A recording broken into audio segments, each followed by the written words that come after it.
in 182. Yeah. That's it. Should we go? Oh, okay. Welcome to another episode of Dialogue Corner. We normally say that if you want something changed or different perspective, always lead to young people, and this is an opportunity to open for sight. So today I'm joined by young people to get different perspectives on the spelling issue. Ukuthi bayahamba noma bayasaya. Small. I have one on this grounds. We can have feasibility of in existence of indeed and immigrations. Yeah, it's your sound communicate. Okay. Yeah, in the competition. Okay. Small, so for me. Personally, abahambe those who are not legally here, but we can't just imagine no hambani. Okay. We can't really do that. Ubana bayasaya. The ones who are legally here. Okay. Wait. Okay. No. Okay, I can extend. Okay, good. I feel like you can't now say woke umuntu akahambe because of faults abantu abathize. Because you can't say now I must lose my job. I'm documented. I'm a legally documented immigrant. I'm working. This is my bread and butter.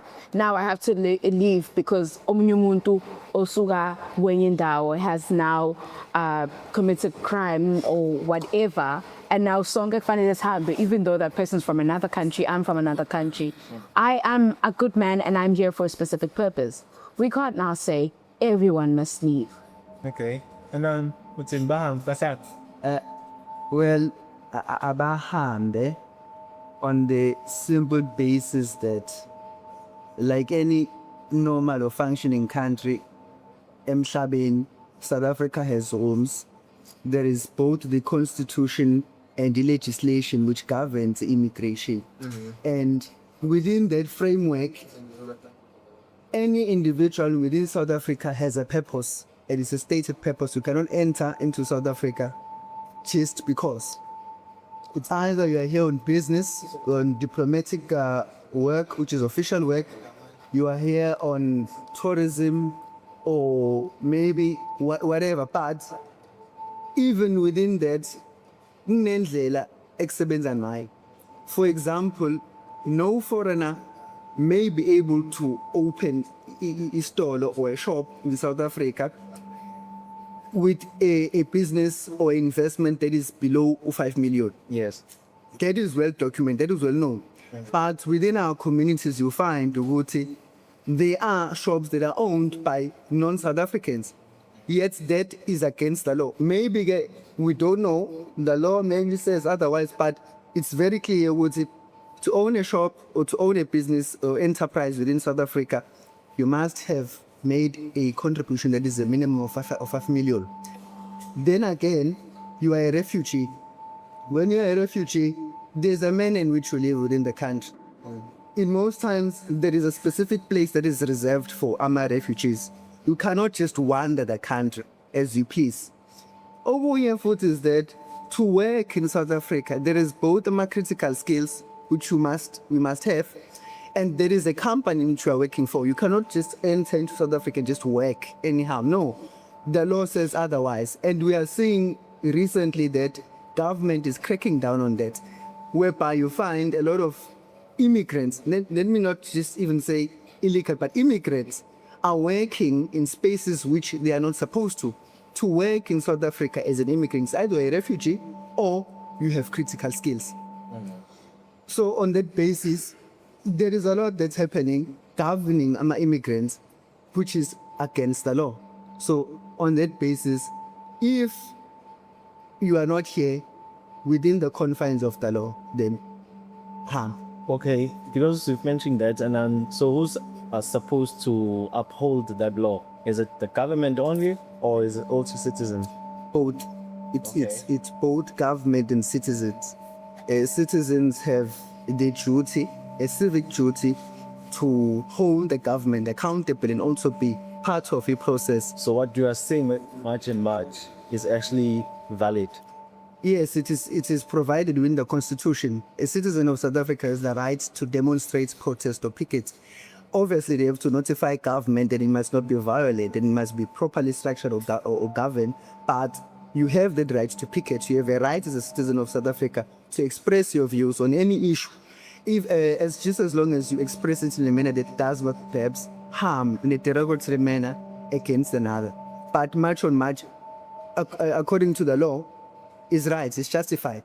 And because also government has not been doing its job. So then are you saying citizens must be quiet when all of these issues are prevalent with society? Yeah, bon. So yeah, much on much is justified. And all others also are part of the debate because it's not just much on much. There are various other individuals who are involved. Academics, we have legal minds, you have business people, whomever, etc. And they are part of that process. You have a job, you have a mandate. Why are you not great force? Then you find a government who then say, well, no, you are not, you are being violent, so on and so forth, but is using government. But you're not doing your job. As citizens, we then have the right to express that dissatisfaction. So violence is the expression. Which violence? I was about to actually come to know this earlier. Because you're saying it is within their rights. That is what you're saying. So now you're saying the violence against immigrants, the unjustified violence against immigrants is now justified because civilians have the right to march and express their opinions. Which unjust act of violence? For example, there's so many cases where people are burning shops, where they're killing immigrants because they're selling in a corner shop, and now wara. And it's not now only. There's only one been that I'm happening. aware of. It's the one that happened Goma. Is it Goma? Eastern Cape. And that one was a retaliation. I'm not saying it's right. It was a retaliation because after the protest, one of the people marching actually was stabbed. And then the coup got angry, and then they went to where the foreigners were, and then they started banning.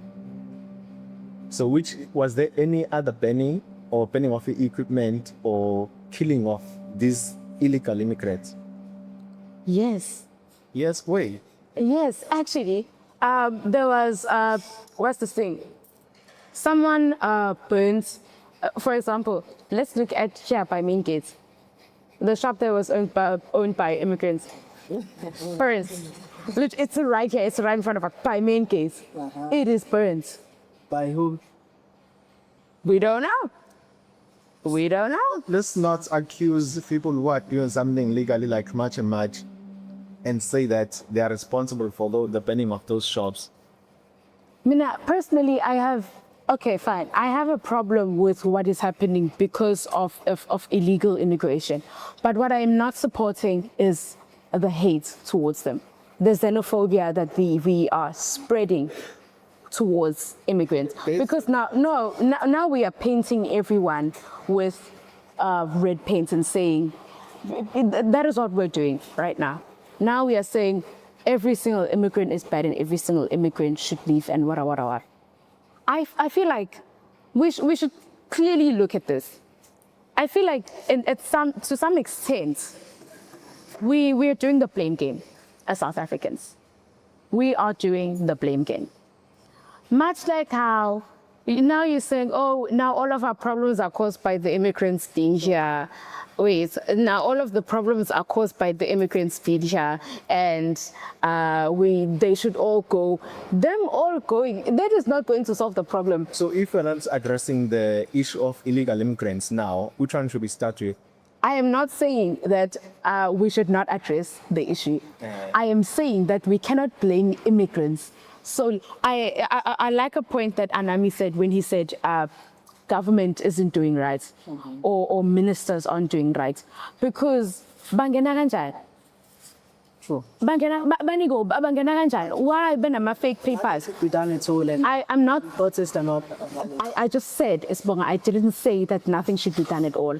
I am saying that we cannot now place a blame game and say Protest is a legal form of expression, dissatisfaction with the current state of things. And people are entitled to protest if they wish. When I ask you, what is your what is your issue with the protest? Like, because it seems as if you have an issue with people expressing their own objectives. One that I just want correct if I'm wrong. She has an issue with the banning and destroying of EP plates. See? Yeah, and then you say and also the killings of illegal immigrants. So Mina, I think from what you're saying, what she say, I'm missing the issue, which is the actual complaints from your normal South Africans of being overcrowded by illegal immigrants, and also government not taking responsibility. So now there's an issue of how are these people here and undocumented, and you've also had the SAPSK accused of working with them. So now, why are we having this roundtable conversation? Is that how is the future going to look like eventually? If we are saying we should be a country whereby everyone comes in. If someone made an example about a hotel, Buti, if we're staying in a hotel, making a hotel as an analogy of a country.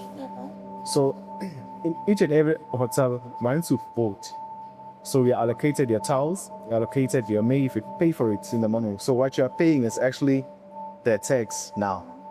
So once there's someone who comes into the home and use the same resources that you've been giving, so the person who's actually saying it, no, nah, I'm no longer having the towels that I was supposed to be doing. There's no soap that I'm supposed to be using to wash. Someone else is using it now. So that is the cry from the normal South African. And true. Yes. So now, that is the actual cry, because that's all mentioned what's here. It's the government. So now, how do you address the issue of government first? Also, the starting into government, are we supposed to be the ones who are fixing the... Those are separate issues of the city, fixed by separate entities and organizations.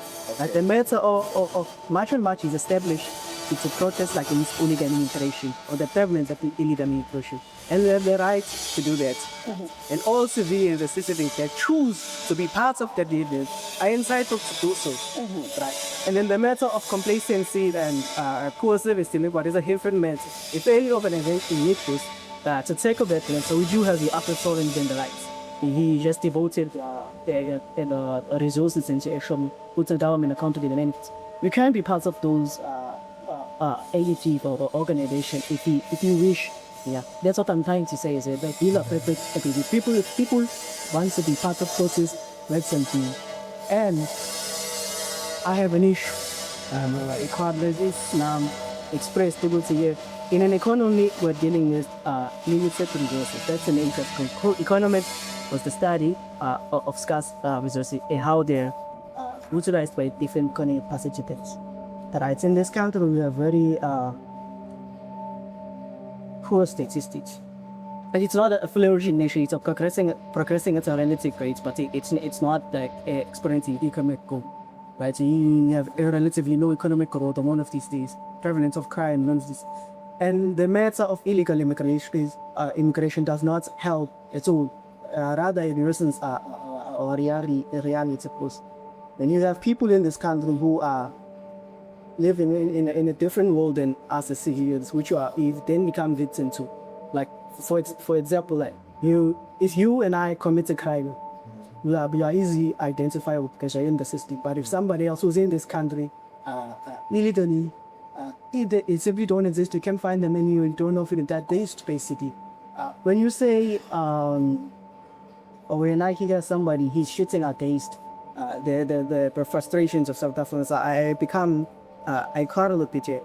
Don't find peace in that. Because we as South Africans are going through this now, experiencing a benefit treatment by the law, which is absolutely free. You know, some people get some preferential treatment than others, but that's not just. It shouldn't be like that.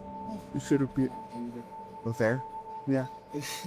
To support the statement, I think, correct me if I'm wrong, but recently there was a parliamentary debate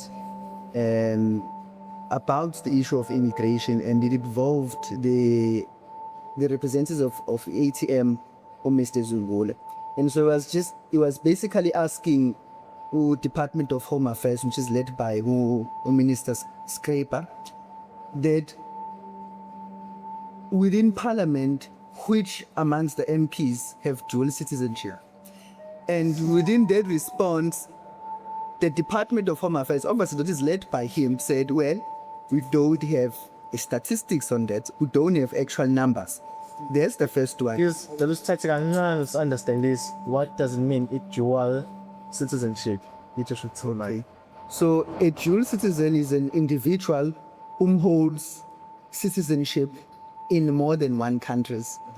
You find that in South Africa, you have South Africans, but also they have maybe citizenship in Israel. There's a huge number of those in countries in Western Europe. Yes. Who are representing South Africans who have two citizenships for South Africa, I say.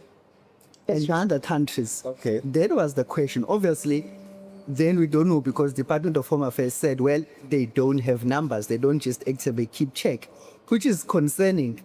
As a matter also of national interest, how do you have MPs who are there and you don't know which interest they are representing, but also that a government department does not have statistics on something that's very sensitive? And I think you can check within the response of the minister. They also then further established that, well, they also don't have numbers of immigrants themselves, like total SAR. That's what I brought from the obviously you can check. And then again, that's concerning. So he was just raising the issue of illegal immigrants not being part of the system, but also then immigrants themselves, those are legal, are also not accounted for. That is also concerning. So that it shows kuningi wrong within the system itself, right? And on a separate matter, what is happening since the formation of a March on March, you have seen an increase in government action. Because normally in any country or in any democracy, government just doesn't exist within itself. We have citizens who also form parts of the process. For example, Parliament, before it even passes a law, it has to go through public consultation, participation, right? Yeah. So that means citizens are part of the process. And March on March then plays that role. It's a civic organization. It's a movement of citizens who have interests and they're expressing them. And within that process of them expressing that, government has then been more active. You see with the recent immigration paper that has passed through cabinet, that immigration paper basically, it's a comprehensive, or it's a consolidating white paper that's now going to govern immigration. It was just passed, I think, a few days ago, a week ago. So now it overhauls the entire system to have just one framework. Because before you had the Citizenship Act, we had Refugee Act, we had Immigration Act, etc., etc., etc., and also had Bill of Rights, which also forms part of that. Now you have a paper which now outlines everything. Outlines that a refugee can only be a refugee in South Africa if it's the first country that is neighboring. So now you cannot have maybe Sudanese or Democratic Republic of Congo citizens, or whomever. Yes, any citizen who's not within the immediate borders of South Africa cannot apply for asylum in South Africa. So, now, umuntu okwazi ukubaleka ebalekela udlame esudapha umuntu omasuka eMozambique eNamibia yaseSwazini. Yes. Okay. So that process, March on March, was there. Umam Jacinda was part of Mama consultations. Outside of my protest, she's been meeting with government officials. She's been sitting down. There was also recently a press briefing that was held by the government of KwaZulu-Natal, whereby Obaba Untoni and Obaba. Yeah. They were engaging in those issues. Government of KwaZulu-Natal, Department of Education, was also forced to look into admission policy to look at the numbers of students who are enrolled within the system of education. Because why? Much protested, yes. Okay. Because much was protesting. You have not just a few months ago, there was a joint sitting where whom all ministers that were involved, the justice, security, and I think defense cluster of ministers and deputy ministers, and all officials who sat down and were interrogating this matter upon. And it prompted again action by even the President of the Republic, whom is going to give a speech recently. That's what Mama Unchavini said, that following the passing of the paper, the President will again go and address the nation on further steps. But if much did not push, all of this would not be happening. A lot is happening. Even Department of Labor is now being active. When last did you see that Department of Labor was raiding businesses or whoever and arresting illegal immigrants or immigrants themselves who are not supposed to be working there? Nowhere. It's only now that March was pressing government that now you see action. So March has contributed immensely in getting government to do its mandated job. Do you think they should somehow build themselves up as a political party? No. You have too much. I no. Personally, going on to Ipatia Anami, where he's talking about March, bringing government accountability. Yeah. First things first, I will go back to my point. Immigrants because apparently immigrants now form quarter of the population of South Africa. Actually, quarter of the population. Now it seems like we're a welfare country instead of just a country that is supposed to be serving its own people. Okay. And one thing that I have noticed is that we cannot constantly be bringing government accountability. As much as say March for doing what it's doing now, we can't constantly be citizens that are now holding the government accountable for every little thing. Yes. Government should be protecting its people. Why is it not doing its job in the first place? Why are we voting for the same government, voting for the same political party that is failing our people? Why these civic forums to protect its own people? Why can't the government do it on their own? We can't always be saying, now we're going to form this, so form a lento, because there was a women's drive when November. There was every single month we're always having something to protect citizens. We're always having something. Why can't the government do its job? And then they say they bring drugs and drugs because I'm gonna mahapa. I feel mahapa. I go mahapa. You know, actually, my father works at a harbor. Yeah. And he's part of security. He's the head of security. And the thing is, sometimes he's always telling us that there was a drug bust, there was a marijuana bust and whatnot. But then he says, let's say the evidence gets lost somewhere or it just randomly disappears. How does evidence randomly disappear when it goes to the police station? Don't you think it's a mistake separating the citizen from the government itself? Answering the government. So it is processes natural. People should profit is by the constitution. And it is an institution that governs the people. But the power to actually man authorities within is in the head. And the people, if the people wish to do otherwise, then why is that a crime? Why is that not normal? Isn't this like a the crime? Open channels. The crime is that come voting time, they'll vote for the same political party. That's what the crime is. Yes. Why are you having a problem? Yes. Why are you having a problem with a government that you constantly? It's like at this point it looks like Stockholm syndrome. We are enjoying the suffering.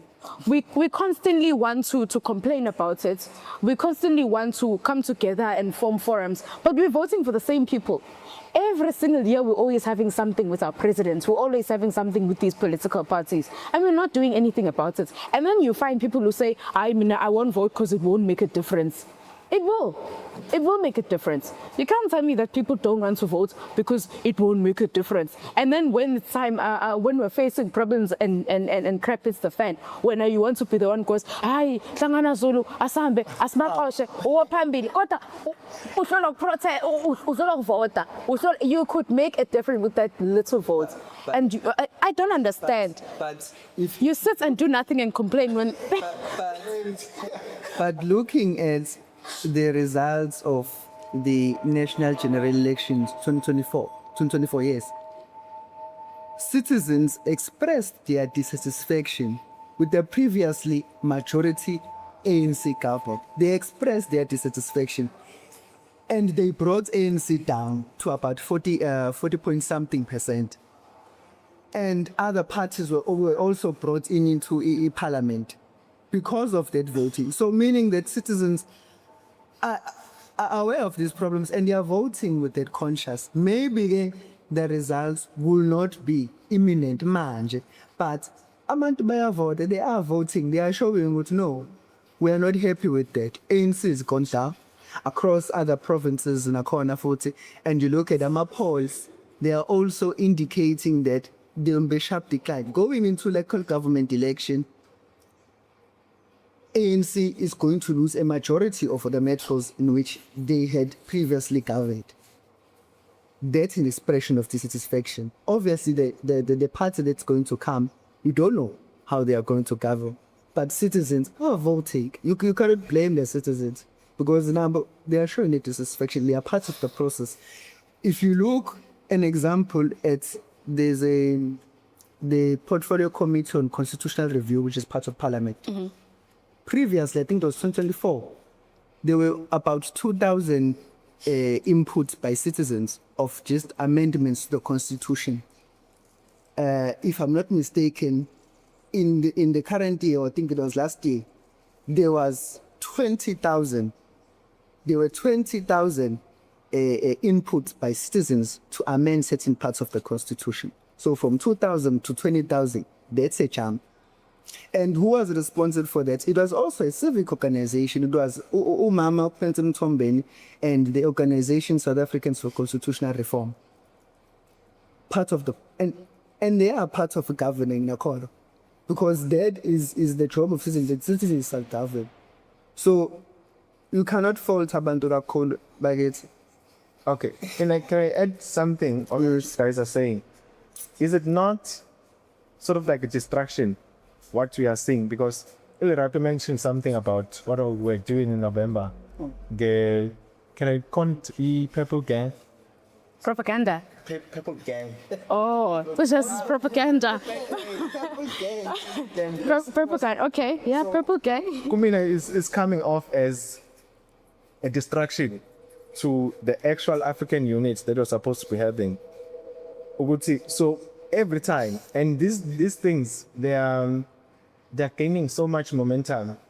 So there was a match on it. They're saying you should have gender-based violence as a national crisis, right? Mm-hmm. And that gained so much. And then there was, before that, we have, how many political parties do we have currently? Is it over 20, right? Yes. No, so because I'm looking at it as a division perspective. So if we're not fighting about the t-shirts that we're wearing, and it's only just amongst black people, by the way. Mm-hmm. So it's like we have one table. So some are saying we are the ANC, we are the EFF, we are the MK, and then now we're fighting on each gender. So we are the better gender than you guys. So, and again, someone also said we don't have an African word that describes xenophobia, which meaning that all these things that are being pushed onto us, and then we're absorbing them and keeping them and writing about them on social media as if they are they are form of a distraction into actually allowing us to be united in achieving the common goal. They ask a question personally. unity based on what? Maybe you can then clarify. Why are we uniting? Units based on in color, but mostly finding our identity because we're colonized. So the one thing that was taken that was major was our identity. Actually, umuntu ofana now. Hence, the Tsonga people now are fighting. If you cannot speak isiZulu fluently, amazulu azokushaya ethi owangabanje lelo hambo. When was that? Okay, I'm actually for March and March, by the way, but there's an incident that happened that I also did not like. So there was this guy, when you march, I think Usushi Kametro, and then, or something, and then the guys are like, hi, who? We are both. No, it's part of the, I think that's one, it's just about education. People need to be taught, we have different tribes and languages. But again, let's go back to the point. I'm saying, are these things not a distraction to let people actually come together?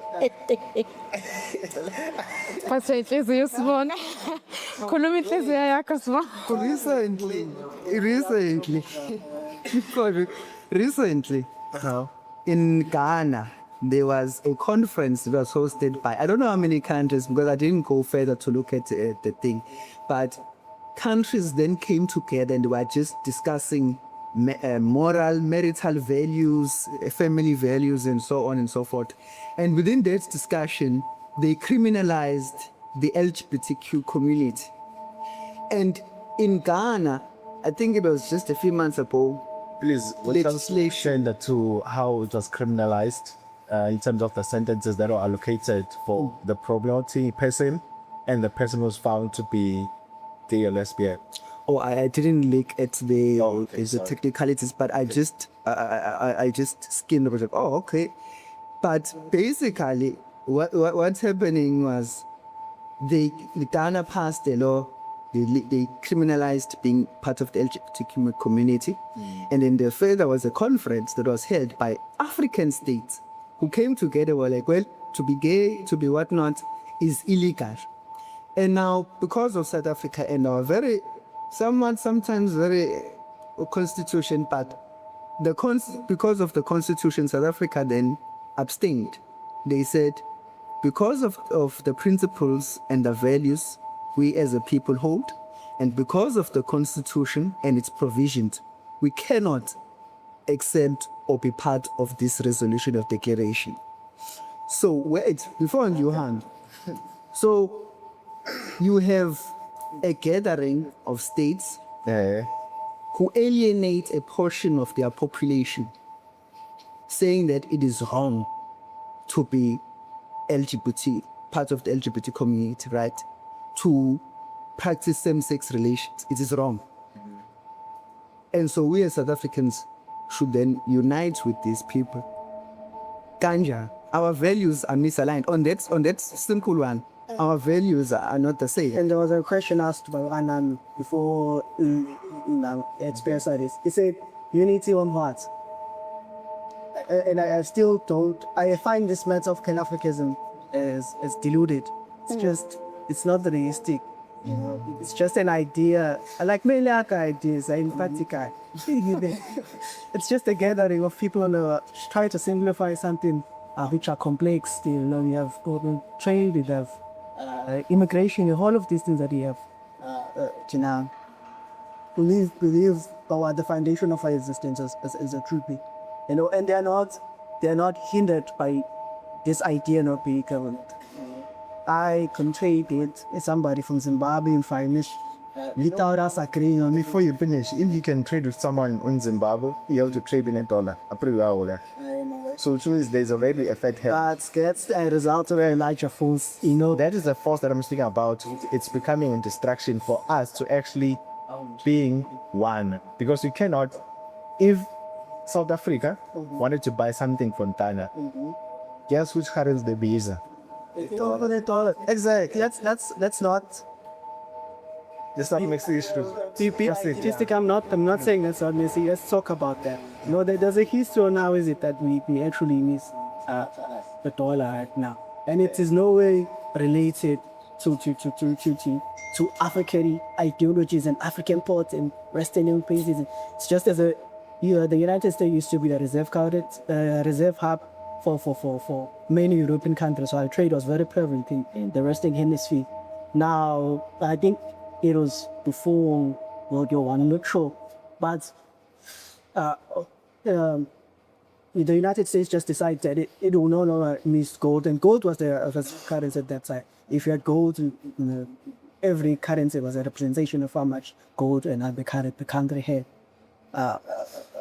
So what's the foundation about this is that it has nothing to do with African march. When America decided that it will no longer use the gold as a reserve currency rather than the dollar, and it was the most functional, the most prevalent economy at that time. The Britain would conference.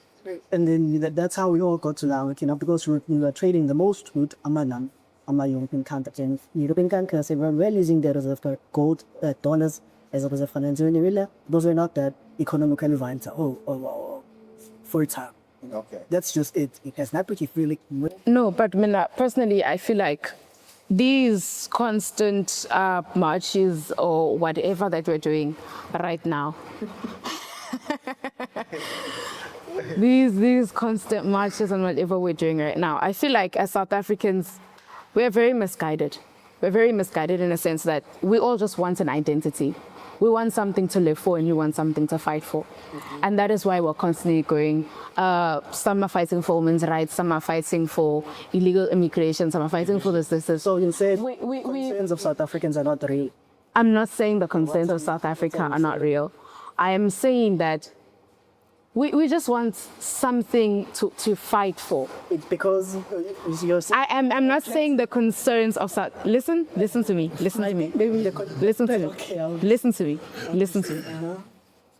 We are constantly divided, is what I'm trying to say. We're divided with race, religion, class, gender, all of these things. And then we are further divided into ideology and whatnot. And these also divide us. I'm not saying that these are wrong. That is not what I'm saying. I'm saying it causes a division among people in a sense.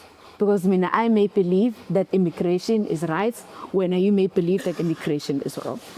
I may believe that classism is wrong, you may believe that classism is right. Isn't that though the success of a country? Then we allow diversity to flourish. Any plurality. I am for that.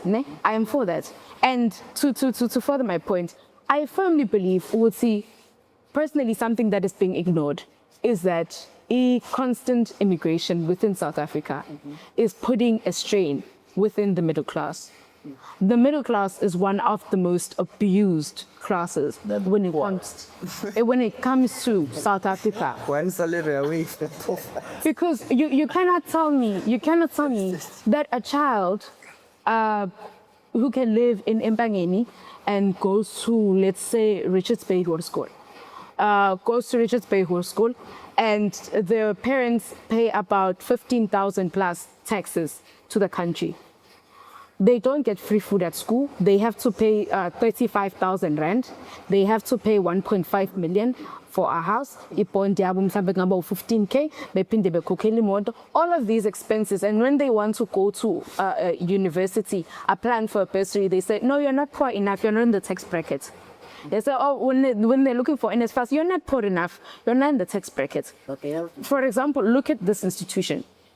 The self-funded kids who were denied of NSFAS live in worse conditions than kids who are getting NSFAS who live in Abo Complex, Abo Mati.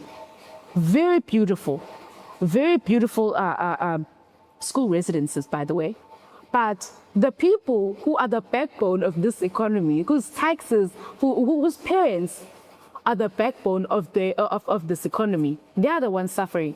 So now, as South Africa, we must look into ourselves. Are we now saying we are paying you for being unemployed and we are paying you for being poor? Well done. But the people who are working, no, you don't get anything. Pay taxes. Carry on working your butts off. That's why this welfare crisis exists, right?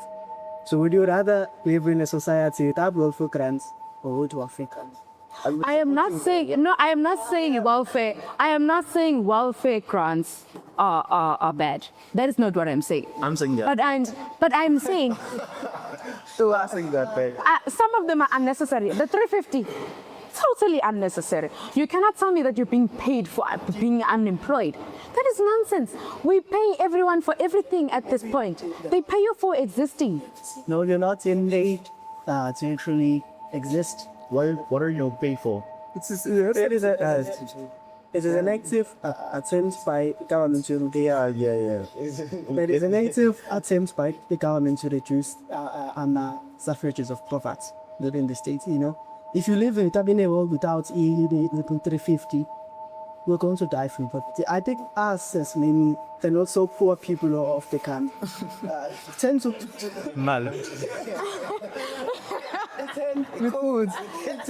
we tend to impose our ideas or reality on other people, but people in this country are actually suffering.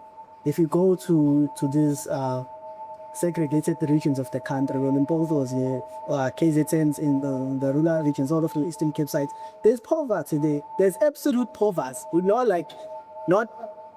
they can't afford to get anything. Do you believe in black tax? A black tax. Let's not waste. No, no, I want to go there. Okay. I literally want to go there. No. Okay, let him finish his point. Okay. Now, without these, welfare grants, without NSFAS, without all of these initiatives to actually reduce the poverty, you know how severe the reality of most South Africans are there. Right now, we're experiencing the positive growth in a lot of things, in education, in health, in nutrition, and all of these things. Because of this now, what you can argue for is maybe you should welfare middle class, but the existence of an whether they reduce or not reduce in standard of living for South Africans, it's just insane. It's just key. It's insane. The existence of grants and these welfare initiatives are necessary. And without them, these schools will be empty without NSFAS. Maybe they should be answered. They should be empty. Maybe they should. No, I want to keep NSFAS. I want to keep NSFAS. So that is insanity. I want to keep NSFAS. That means. Okay, no, let him cook. Let him cook. Let me say something. Let me say something before you say maybe they should start. Do you know what's in a developed country? Education is free. No, not free. Okay. But for a normal functioning economy, education rates is around 40 to 65%. You know, guess as a South African, It's a. 30%. You know, good. Yeah. That is normal. Having access to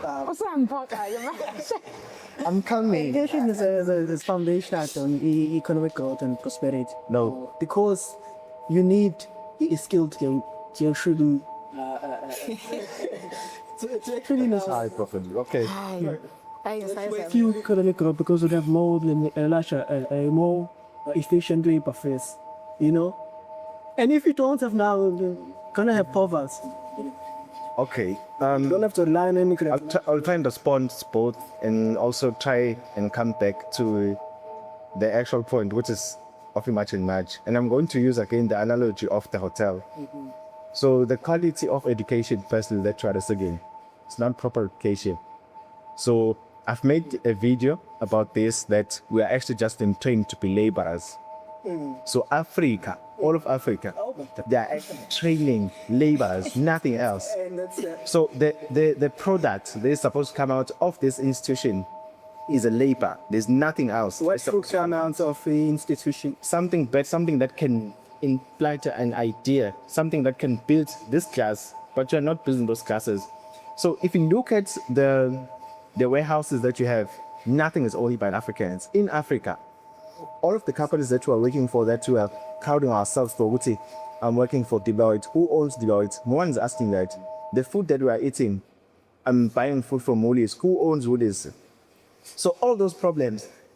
So coming back to the issue of and I'm not saying I'm right. It's part of the things that actually build up as problems to the problems that you actually have. So now going back to the hotel, so we have so many rooms that are occupied by people who are not supposed to be here. So ibuyela kule identity ukuthi uma sisila endlini ukhona umuntu ofika noma umimbono njengoba you're mentioning Ghana,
in our zone, we always have person of somehow can play united after.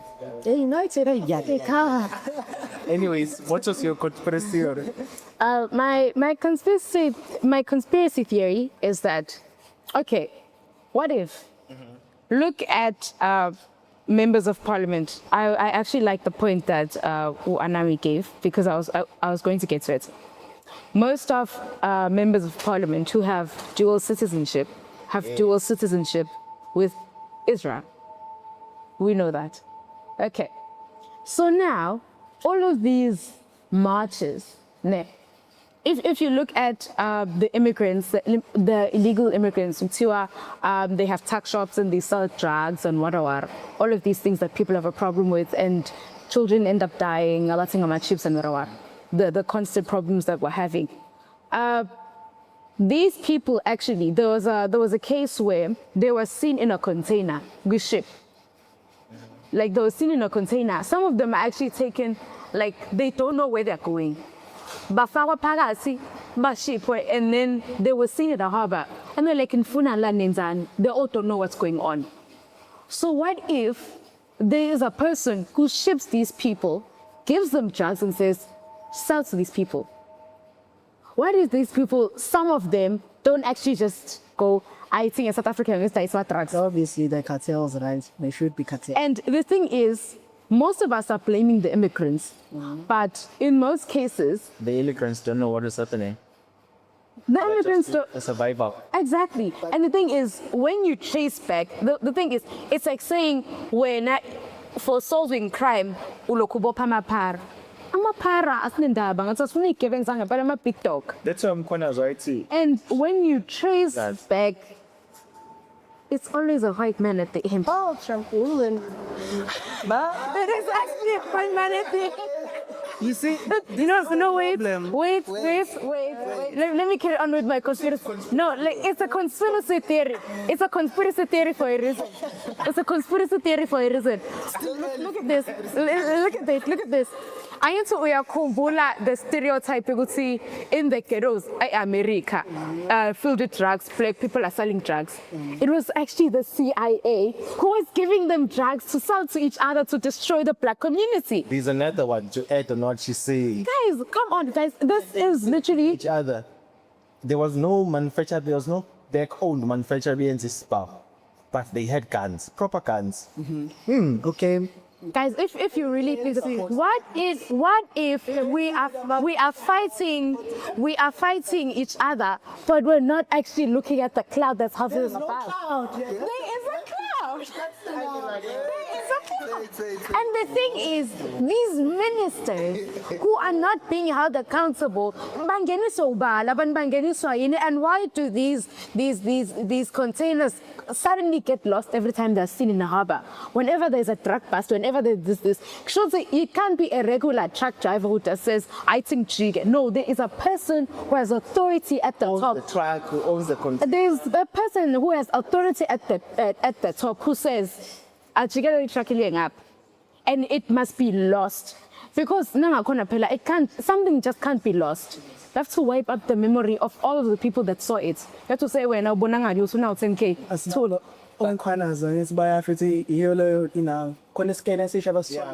So that's They only had one before. So guys, as much as immigration, yes, is doing all of this, let's look at the bigger matter. I feel like all of us are looking at the things surface level. We are all looking at it surface level. Stopping you and your interest in that from pushing it, because I come from the now you Ngiyayithanda impilo yami. I'm still very young. I have a future. Because it's Pesopelo Eskati, I think Anam, maybe start with your final remarks. Just go. There's no. We'll give you 2 minutes tops. 2 minutes. Yeah. Well, since the foundation of democracy as a country, we experience a lot of problems. But I think for me, my outlook is moderately optimistic on the simple basis that when we got this democracy, there were a lot of problems. There was a lot of things that needed to be worked out, such as government, such as laws, such as the economy, etc. But up until now, we are slowly working out these problems. And one of those problems has, for me personally, it's citizen participation, it's civic engagement. And when you are looking at AMA movements such as March on March, such as South Africans for Constitutional Reform, they are then providing that platform. They are consciously making citizens aware of zonke lezi zinto lezi, because mostly we didn't pay much attention into what's happening in parliament, what's happening within our government agencies, and so on and so forth. For me, I'm optimistic. We have a very young democracy. It's only just turned about 32 years, 30-something years. And so there will be problems, but we are working that out as citizens. We are slowly building.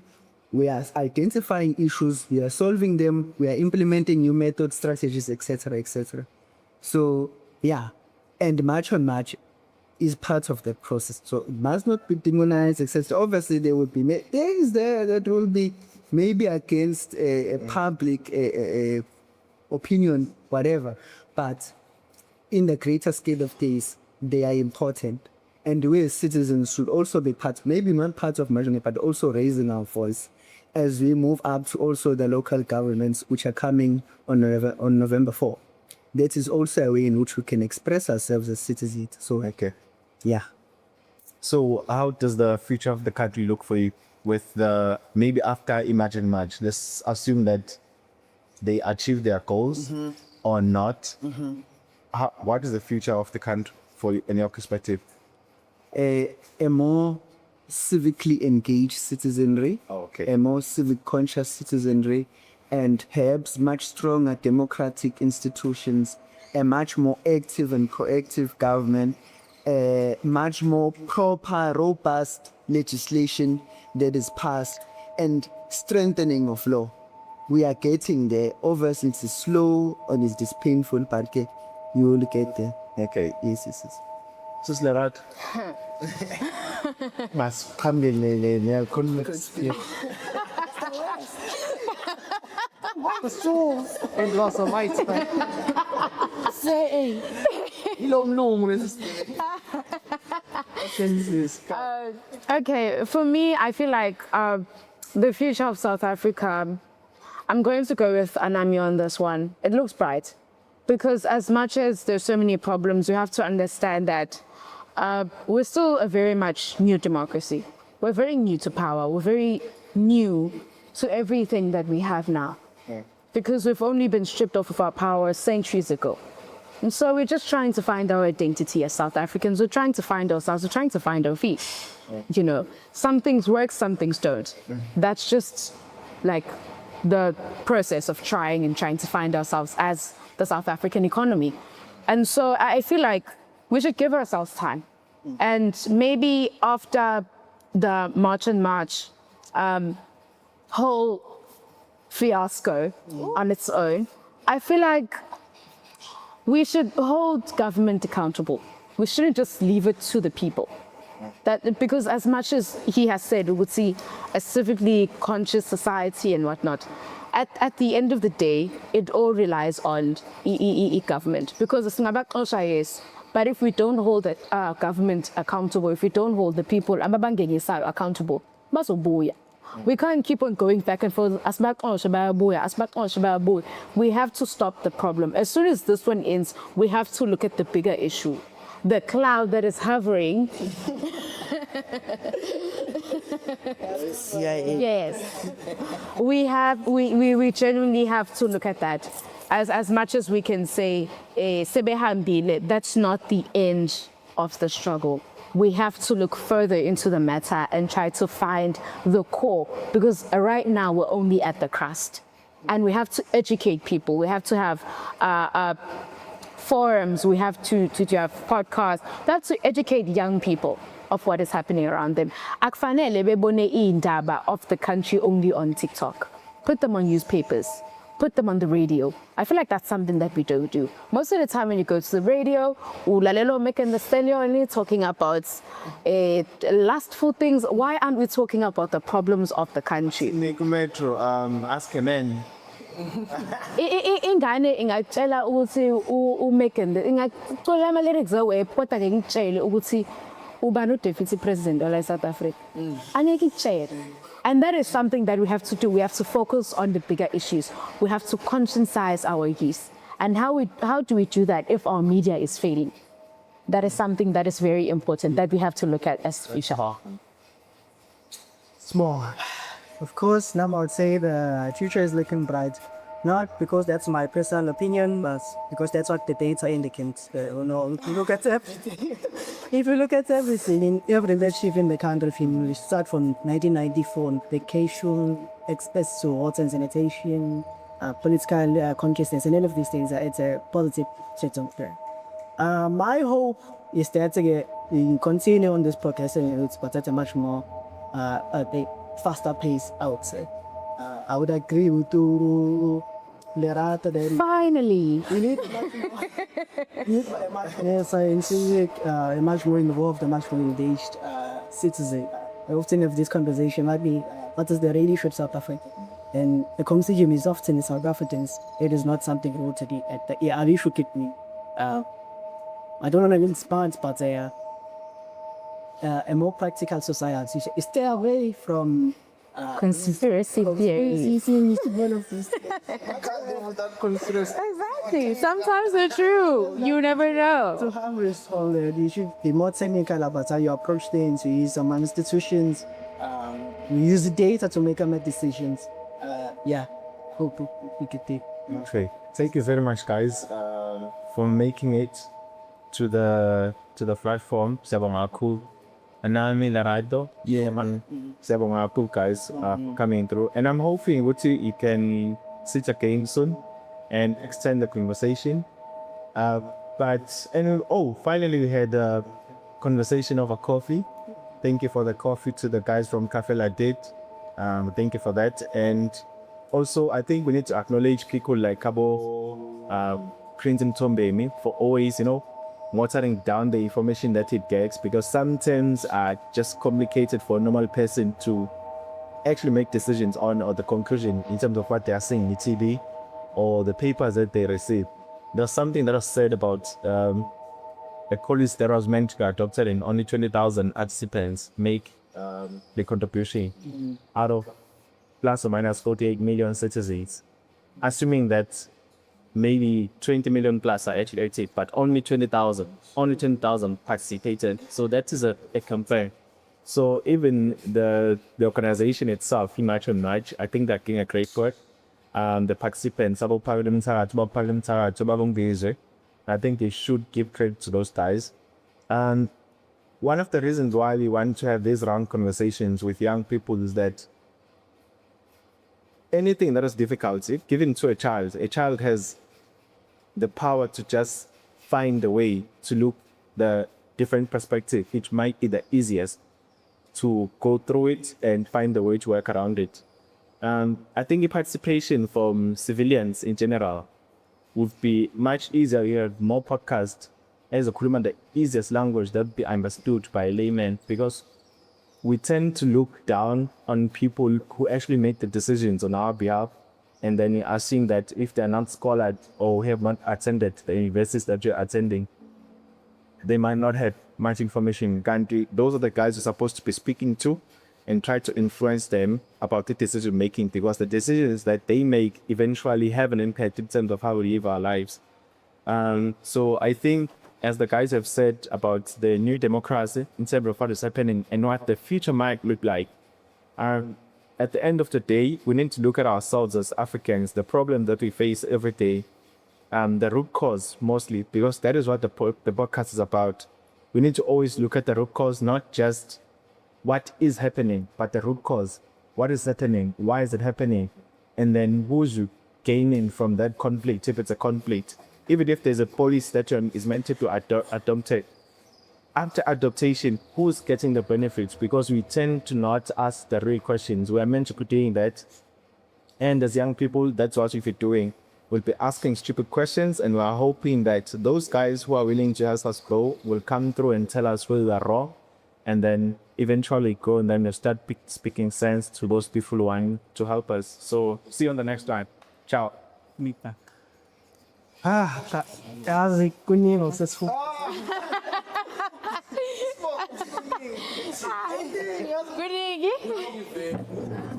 Oh my God. Ngoba He's really now thinking also when he has to pick a cool besides bang. There's this thing, a little bit of like chocolate like. So he's a bit calm, and this was warm, but wait, I'm hoping house is this one. When are you going home, guys? So what's it? Me ya phumfana senzeni. Yabo ngelang uzokhipha ngalo let's say mhlambe nothi mothe Wednesday. If Thursday bekhona sisho and if okay, I'll be here by then. Number will listen. this time Yeah. During next weekend. next September. Yes. Leave Wednesday.